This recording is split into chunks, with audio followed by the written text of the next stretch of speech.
사랑하는 고대교회 가족 여러분, 오늘도 평안하셨습니까? 오늘 2월 20일, 4월 17일 금요일입니다. 어제는 4월 15일, 지난 4월 15일 제21대 국회의원 선거의 결과를 두고 참 많은 이야기들을 듣기도 하고 나누기도 했습니다. 다양한 반응들이 있었고요. 또 어떤 반응은 정말 의외다 싶은 그런 논평도 좀 들었어요. 그리고 오늘은 평소에 이렇게 신앙적으로 교제를 하고 편안하게 이렇게 소통하고 있었던 고려대 1호학번 청년으로부터 정치에 대한 지극히 개인적인 한 20대 기독대학생의 생각이라는 글을 저한테 이제 보내왔어요. 그리고 읽어보시고 좀 조언을 구한다 라고 해서 찬찬히 좀 읽어본 다음에 전화 통화로 의견 교환을 좀 했습니다. 즐거운 시간이었어요. 그리고 여러 다양한 직분과 현장에서 하나님의 일을 담대하고 또한 성실하게 하고 계시는 여러 분들께 이 대학생의 글, 정치에 대해서 가지고 있는 기독대학생의 글이라는 것을 우리 대학생들을 좀 이해를 해달라. 그건 대학생들이 어떤 생각을 가지고 있는지를 좀 아셔야 합니다. 그래야 잘 섬길 수 있습니다. 잘 양육할 수 있습니다. 라는 의미로 그런 취지로 이렇게 제가 속해 있는 여러 이 카톡방에다가 공유해 드렸어요. 거기에서 또 여러 가지 다양한 반응들이 나왔었습니다. 뭐 거기에 대해서는 뭐 긍정적인 것도 있었고 참 혀를 차는 그런 반응도 좀 있었지만 오늘 지금 이 시간에는 다 얘기할 수는 없고요. 아무튼 이 일로 인하여서 굉장히 많은 것들을 좀 확인할 수가 있었습니다. 물론 제가 이렇게 글을 공유하는 거, 이 부분에 대해서는 그 1호학번 학생에게 당연히 이렇게 동의를 받고 어디까지 공개를 할 건지, 뭐 실명과 학번, 뭐 학과 이런 것들, 이런 거 어디까지 공개해도 되는지 이런 것까지 다 동의를 받고서 이렇게 공유를 해드렸어요. 우한 코로나가 지나간 후에 이 세상은 이전과는 굉장히 달라질 것이다. 그리고 어쩌면은 그 이전으로 돌아가지 못하게 될 거다라는 예상을 하는 여러 전문가들의 이야기를 우리는 듣고 있습니다. 이전에는 상식 수준으로 그냥 당연하게 여겼었던 것들이 이후에는 전혀 당연하게 여겨지지 않는 그런 세상. 머릿속으로 생각만 하고 있었던 먼 미래의 일이라고 생각했었던 그런 일들이요. 어느 날 갑자기 일상생활 속에서 이미 익숙해져야만 하는 그런 도전 과제처럼 이미 시작이 되어버렸습니다. 저는 이번 선거의 결과를 보고 정치 역시 그렇구나 라는 생각을 했습니다. 우리의 생각과 가치관, 세계관, 거기에 대한 다른 선택, 이것 역시 이전과는 굉장히 많이 달라지겠다라는 것을 확인했어요. 그래서 변화하지 않으면 변질되어서는 절대로 안 되는 그것을 잃어버리는 일도 생기겠구나 라는 그런 큰 교훈을 얻었습니다. 아무쪼록 하나님의 나라와 의를 위해 쓰임받는 대한민국이 되기를 우리는 기도해야겠습니다. 오늘 말씀을 좀 묵상할까요? 요한복음입니다. 요한복음 52장에서 59장, 52절에서 59절입니다. 요한복음 6장이에요. 요한복음 6장 52절에서 59절입니다. 요한복음 6장 52에서 59절 제가 읽어드리겠습니다. 그러므로 유대인들이 서로 다투어 이르되 이 사람이 어찌 능히 자기 살을 우리에게 주어 먹게 하겠느냐. 예수께서 이르시되 내가 진실로 진실로 너희에게 이르노니 인자의 살을 먹지 아니하고 인자의 피를 마시지 아니하면 너희 속에 생명이 없느니라. 내 살을 먹고 내 피를 마시는 자는 영생을 가졌고 마지막 날에 내가 그를 다시 살리리니 내 살은 참된 양식이요 내 피는 참된 음료로다. 내 살을 먹고 내 피를 마시는 자는 내 안에 거하고 나도 그의 안에 거하나니 살아계신 아버지께서 나를 보내심에 내가 아버지로 말미암아 사는 것 같이 나를 먹는 그 사람도 나로 말미암아 살리라. 이것은 하늘에서 내려온 떡이니 조상들이 먹고도 죽은 그것과 같지 아니하여 이 떡을 먹는 자는 영원히 살리라. 이 말씀은 예수께서 가버나움 회당에서 가르치실 때에 하셨느니라. 아멘. 오늘은 성찬에 대해서 좀 이야기 나눠보려고 합니다. 예수님께서 제자들에게 말씀하셨어요. 예수님의 살을 먹지 아니하고 예수님의 피를 마시지 않으면 너희 속에 생명이 없다. 유대인들을 향해서 이야기를 했지만 유대인들은 이 말씀이 무슨 말씀인지 도대체 알아들 수가 없었죠. 제자들 역시 이 당시에는 알아듣을 수가 없었습니다. 이후에 교회에서 성찬을 나눌 때요, 오늘 본문 속에 이 예수님의 이야기, 이 말씀을 우리는 이렇게 묵상을 하면서 성찬을 나누는 그런 성찬식을 거행을 하고 있습니다. 이 말씀을 묵상을 하면서 성찬을 받는 거예요. 성찬에 참여를 하는 거죠.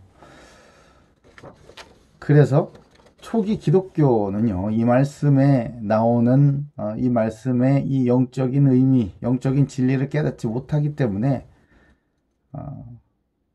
이 문장 그대로 해석을 하는 거예요. 문자대로 그대로 해석을 해가지고 저 기독교인들은 식인 풍습을 가진 사람들이다. 살을 먹고 피를 마신다니까요. 그래서 아주 두려움과 혐오의 대상이 되기도 했습니다. 지금 들으면 웃기는 얘기죠. 참 재밌는 얘기예요. 그러나 성찬식은요, 예수님께서 직접 행하시고 직접 제정하시고 직접 명령하신 것이기 때문에 우리가 그 본질적인 뜻을 이해하고 참여하는 것은 매우 중요합니다.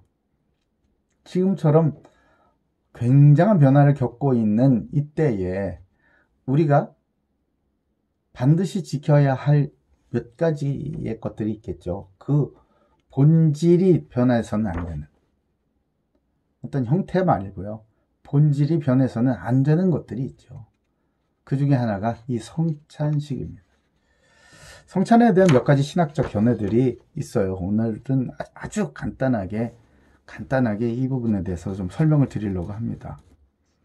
이 안에 복음에 대한 우리의 태도, 또 예수가 그리스도이심에 대한 우리의 신앙 문제 다 들어가 있어요. 잘 들어보세요. 아주 쉽고 간단하게 설명을 드릴게요. 첫 번째, 카톨릭 교회예요. 카톨릭 교회에서는 화채설을 지지합니다. 이 화채, 먹는 화채 말고 화채.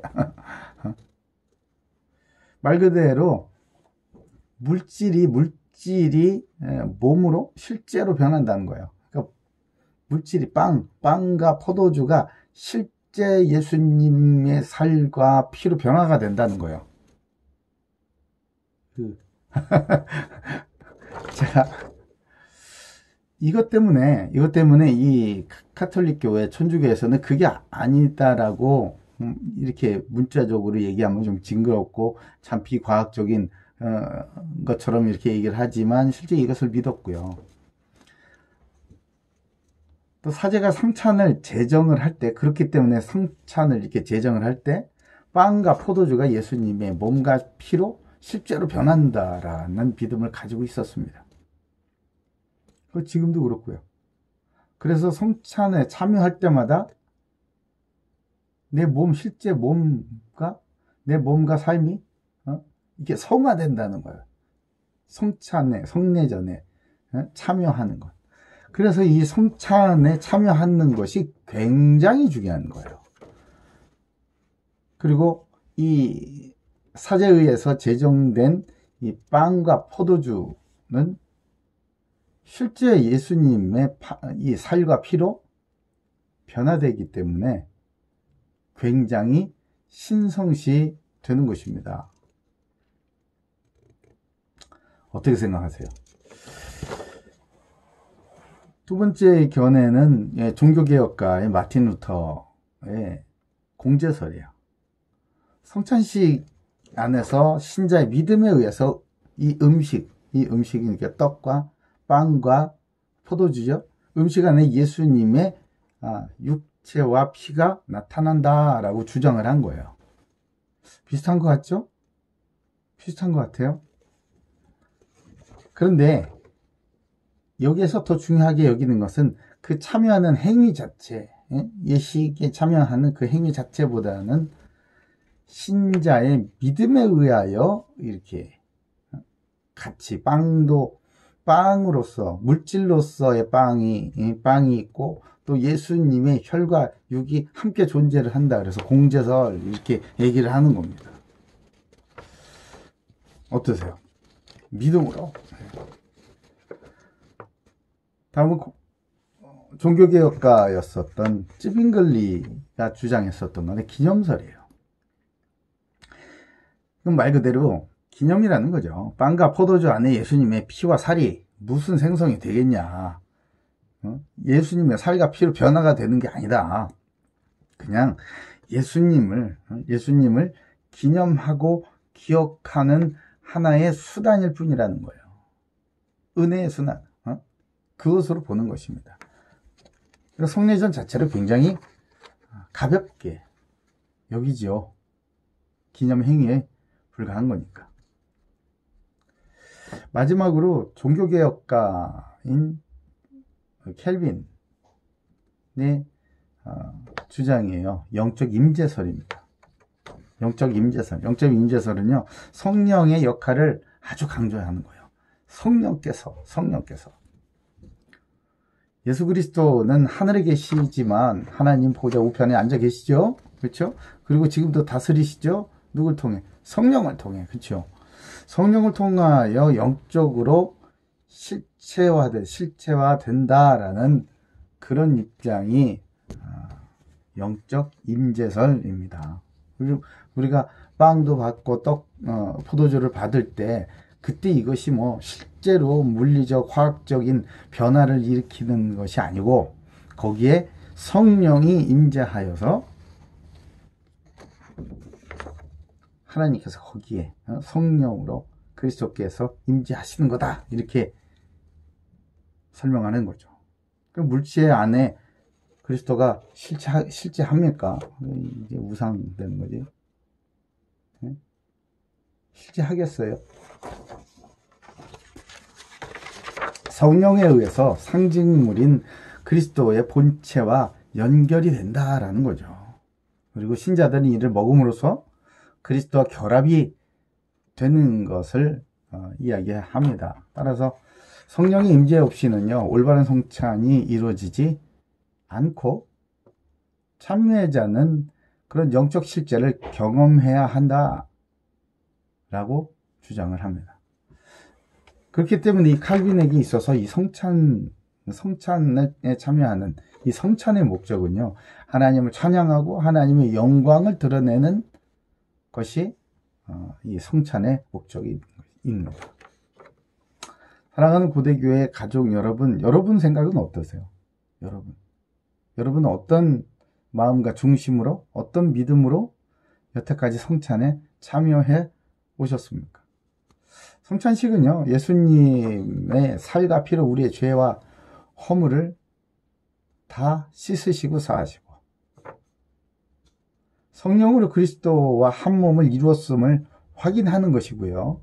또 그리스도의 지체로서 영생과 부활을 확신하는 하나님께서 우리에게 주신 은혜의 수단인 것입니다. 지난 부활절에 우리가 길거리에서 성찬을 나눴었죠. 그렇죠? 기억나시죠? 네. 누가 봐도 뭐라 그럽니까? 이 어떤 형식 파괴적인 그런 성찬이에요. 그러나 그 가운데, 그 성찬 가운데 성령께서 임재하심으로 그리스도 안에서 하나님의 영광을 위한 우리가 한 몸이라는 것, 그리스도 안에서 우리가 한 몸이라는 것, 그래서 우리는 하나님께 영광을 돌리는 교회의 손과 발이다, 그리스도의 몸이다 라는 것을 확인하는 데는 조금도 부족함이 없었습니다. 오히려 참 많은 은혜가 있었던 성찬식이었습니다. 내 살을 먹고 내 피를 마시는 자는 영생을 가졌고 마지막 날에 내가 그를 다시 살리리니 내 살은 참된 양식이요 내 피는 참된 음료로다. 아멘. 이 말씀을 언약으로 붙잡고 참된 양식과 참된 음료를 이 세상에 공급하여서 구원의 복음을, 구원의 생명의 구원을 나눠주고 전파하는 그리스도의 손과 발이 되시길 예수님의 이름으로 축복합니다. 아멘. 하나님 감사합니다. 오늘 말씀을 통하여서 우리에게 나눠주신 참된 양식과 참된 음료인 예수님의 살과 피, 그것을 기념하고 성령 안에서 성령으로 우리가 그리스도와 한 몸이 되었음을 확인하고 영생과 부활을 확신하는 성찬에 대하여 묵상하였습니다. 아버지께서 제자들에게 이 성찬식을 친히 제정하시고 모일 때마다 기념하라고 실행하라고 말씀하여 주셨습니다. 이 은혜의 수단을 우리가 날마다 누리게 하여 주시고 진정한 성찬에 참여하는 자, 그리스도의 몸이 되어서 하나의 몸을 이루는 지체로서 성령의 임재하심으로 말미암아 아버지의 영광을 나타내는 하나님의 영광을 온 세계에 전파하는 주님의 손과 발이 되게 주여 축복해 주시옵소서. 어려운 환경 속에서도 지치지 않게 하여 주시고